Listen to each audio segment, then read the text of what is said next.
بلال شوکت آزاد بھائی نے عدت میں نکاح کے حوالے سے جو ایک عدالت کا فیصلہ آیا ہے اس کے بارے میں پوچھا ہے کہ اس کی شرعی حیثیت کیا ہے۔ محترم ناظرین، یہ فیصلہ کتاب و سنت کے بھی منافی ہے اور پاکستان کے جو سب سے بڑی عدالت ہے سپریم کورٹ، اس کے دیے گئے فیصلے کے بھی خلاف ہے۔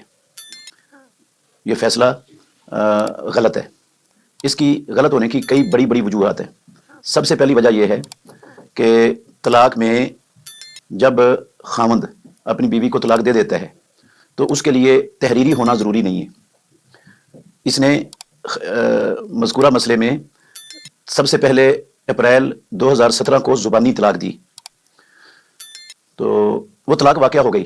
اس کے لیے لکھا ہونا اسلام کے اندر کوئی ضروری ہے ہی نہیں کہ لکھا ہوا ہوگا تو پھر طلاق ہوگی، یا وہ رجسٹرڈ ہوگی تو پھر طلاق ہوگی۔ نہ اس کا لکھا ہونا ضروری ہے، نہ اس کا رجسٹرڈ ہونا ضروری ہے طلاق کے واقع ہونے کے لیے۔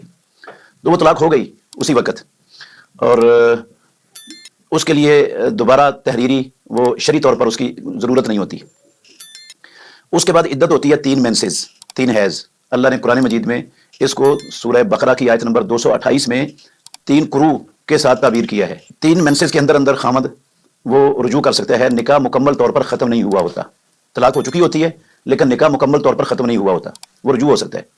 اگر خامد نے رجوع کر لیا تو وہ دوبارہ مکمل میاں بیوی بن جاتے ہیں، اور اگر رجوع نہیں کرتا تو تیسرا حیض مکمل ہونے کے بعد عورت آزاد ہو جاتی ہے۔ اس کا دوسری جگہ پر بھی نکاح ہو سکتا ہے، اور اس کا پہلے خامد کے ساتھ بھی نئے سرے سے اگر سلو کی نوبت آئے تو اس سے نکاح ہو سکتا ہے۔ تو یہ 3 مینسز اس عورت کے لیے ہے جو حاملہ نہیں ہے، یہ اس کی عدت ہے، اور اس کی بھی ہے جو آئسہ نہیں ہے، جو حیض کی عمر سے گزری ہوئی نہیں ہے۔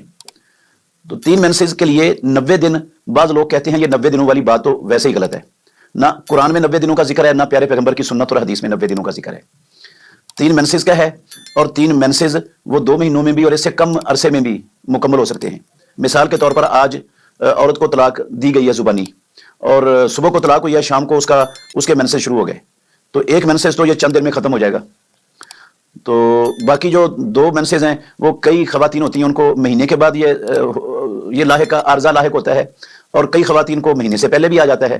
تو یہ زیادہ سے زیادہ مدت وہ 2 مہینے، 2.25 مہینے یا میں مکمل ہو سکتی ہے، اور اس سے کم میں بھی مکمل ہو سکتی ہے، کیونکہ بعض خواتین ان کی عادت ہر خاتون کی عادت دوسری سے مختلف ہوتی ہے۔ کسی کا صرف مہینے میں 3 دن مینسز ہوتے ہیں، کسی کو، اور کسی کو 4 دن ہوتے ہیں، کسی کو 5 دن ہوتے ہیں۔ تو یہ اگر کم مدت لیں، ہماری پاکستان کی سپریم کورٹ کا بھی فیصلہ ہے کہ زیادہ سے زیادہ مدت وہ کم از کم مدت 39 دن ہو سکتی ہے۔ اگر 39 دن طلاق دینے کے بعد عورت دعویٰ کرتی ہے کہ میری عدت مکمل ہو چکی ہے، تو سپریم کورٹ کے فیصلے کے مطابق اس کی تصدیق کی جائے گی، اور اس کا یہ فیصلہ دنیا کی کسی عدالت میں چیلنج نہیں کیا جا سکتا۔ تو اور عدت کا معاملہ اور عدت کا مسئلہ، یہ سب سے زیادہ اس کا علم عورت کو ہوتا ہے، کیونکہ یہ معاملہ اس کے ساتھ ہے، اس کا ذاتی معاملہ ہے جس پر دوسرا غیر مطلع ہو ہی نہیں سکتا۔ اس لیے اسلام میں اس معاملے میں عورت کی بات کو حیثیت دی گئی ہے، اتھینٹک ہے، اور اسی کی بات کو مانا جائے گا، اور اسی کی بات پر فیصلہ ہوگا۔ حمل میں بھی اسی کی بات پر فیصلہ ہوگا، مینسز میں بھی اسی کی بات پر فیصلہ ہوگا، عدت کے مکمل ہونے میں بھی اسی کی، اسلام کے اندر اسی کی بات پر فیصلہ ہوگا۔ اس کے بات کے خلاف باہر کے لوگ جن کا اس کی ذات کے ساتھ تعلق ہی نہیں، اس کے ذاتی معاملات کے ساتھ ان کا کوئی لنک ہی نہیں ہے، ان کی گواہی لغو، باطل اور بےہودہ ہے، اس کی کوئی حیثیت ہی نہیں ہے شریعت کے اندر۔ وہ کس لحاظ سے وہ آ کر گواہی دیتے ہیں؟ ان کا تعلق کیا ہے گواہی دینے کا؟ اور ان کی گواہی کو قابل اعتبار سمجھنے والے وہ کس قانون کے تحت ان کی گواہی کو اہمیت دیتے ہیں اور قابل قبول سمجھتے ہیں؟ اور پھر اس عدت والے کیس کے معاملے میں جو فیصلہ ہے یہ اس لیے بھی باطل ہے، غلط ہے، اسلام کے خلاف ہے کہ جن گواہوں کی گواہی پر فیصلہ کیا گیا ہے وہ گواہ فاسق ہیں، اور فاسق کی گواہی اسلام کے اندر قبول ہی نہیں ہے، باطل ہے ان کی گواہی، کیونکہ ان کے حلفیہ بیان موجود ہیں، وہ اللہ کو حاضر ناظر جان کر بیان دیے انہوں نے پہلے کہ یہ جو ہے نا معاملہ ٹھیک ہے۔ 6 سال تک یہ معاملہ دفن ہوا رہا، 6 سال تک کیا وہ شوہر جو سابقہ شوہر تھا وہ مدہوش تھا، نشے میں تھا، بے ہوش تھا، مسئلہ کیا تھا، اس کو کیوں نہیں بولا وہ؟ اب ایک خاص موقع پر آ کر، خاص وقت میں وہ آ کر یہ دعویٰ کرتا ہے، تو اس دعوے کی کوئی حیثیت نہیں ہے۔ اس سے پتہ چلتا ہے کہ اس دعوے کے پیچھے کوئی سازش ہے جس کی بنا پر اس نے یہ دعویٰ کیا ہے، ورنہ وہ پہلے دعویٰ کرتا اگر اس کی حق تلفی ہوئی تھی اور اس کے اوپر زیادتی ہوئی تھی تو اس کو فوراً کرنا چاہیے تھا۔ وہ عقل مند تھا، وہ کوئی پاگل بیوقوف نہیں تھا، نہ وہ مدہوش تھا، نہ وہ نشے میں تھا، تو اس وقت اس نے دعویٰ کیا نہیں، اور پھر اس بندے کے دعوے کو، اور پھر وہ اس کی دو قسم کی بات ہے. اور جو نکاح پڑھانے والا مولوی ہے، مفتی ہے، اس کی بھی دو قسم کے اقوال ہیں اس کے. پہلے وہ اللہ کو گواہ بنا کے حاضر ناظر جان کے وہ مفتی کہتا رہا کہ یہ عورت کی بات مانی جائے گی. فاروق اعظم رضی اللہ عنہ کے دور میں عورت کی بات کو ہی بنیاد بنا کر فیصلہ کرنے کا فاروق اعظم رضی اللہ عنہ نے فیصلہ صادر کیا تھا. اور اس کے بعد جب عورت نے کہہ دیا کہ میری عدت مکمل ہو گئی تو بس معاملہ ختم. اب وہ آ کر کسی پریشر، کسی سازش کا شکار ہو کر اب وہ اس کے خلاف گواہی دے رہا ہے. تو ایسے لوگوں کی گواہی پر فیصلہ کرنے والا وہ کیسے درست فیصلہ کر سکتا ہے؟ وہ تو گواہی کے قابل ہی نہیں ہے، وہ تو فاسق لوگ ہو گئے، اور اسلام میں فاسق کی گواہی مردود ہے. اس لیے بھی یہ فیصلہ غلط ہے. اور اگر چند منٹ کے لیے اس کے سابقہ شوہر کے دعوے کو مان لیا جائے کہ اس نے نومبر میں طلاق دی ہے، تو اس کی طلاق اور یہ جو نکاح ہوا ہے ان کا، اس میں 48 دن کا جو نو فاصلہ بنتا ہے. اور پاکستان کی جو سپریم کورٹ عدالت ہے اس کا فیصلہ موجود ہے، جس کو متحد عدالتوں کے اندر مانا جاتا ہے، چلایا جاتا ہے، اور اس کو نظیر کے طور پر، دلیل کے طور پر پیش کیا جاتا ہے، اور ساری عدالتیں اس کے مطابق فیصلہ کرتی ہیں. متحد عدالتیں وہ 48 دن انہوں نے مقرر کیے ہیں، انہوں نے 39 دن مقرر کیے ہیں، اور یہ نکاح ہو رہا ہے 48 دن سے. تو یہ اس فیصلے کے لحاظ سے بھی یہ فیصلہ باطل اور غلط ہے، چونکہ یہ فیصلہ شرعی لحاظ سے اور قانونی لحاظ سے اور اخلاقی لحاظ سے، ہر لحاظ سے غلط ہے، باطل ہے.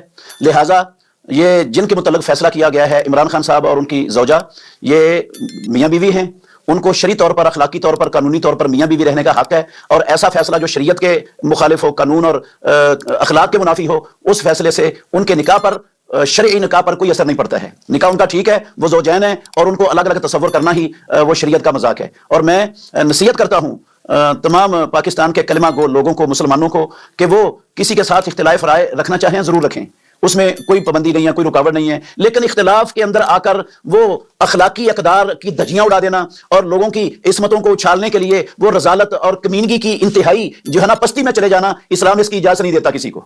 یہ بہت غلط گھٹیا حرکت ہے کہ ہم کسی کی مخالفت میں آ کر جو ہے نا وہ تمام اخلاقی اقدار کو پامال کر دیں اور ذلت اور رسوائی کی گھٹیا اتھا گہرائیوں کے اندر گر جائیں. اسلام میں یہ قطعاً اس کی گنجائش نہیں ہے.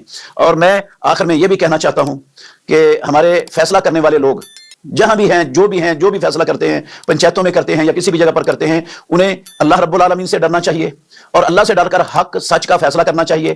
یہ منصب بہت بڑا منصب ہے، اور اس منصب کو ناجائز استعمال کرنا، اس کا انجام بھی بڑا خطرناک ہے. رسول مکرم صلی اللہ علیہ وسلم کا فرمان ہے، القضاۃ ثلاثۃ، فیصلہ کرنے والے 3 قسم کے لوگ ہیں، 2 ان میں جہنم میں جائیں گے، اور پیارے پیغمبر نے فرمایا صرف 1 جنت میں جائے گا.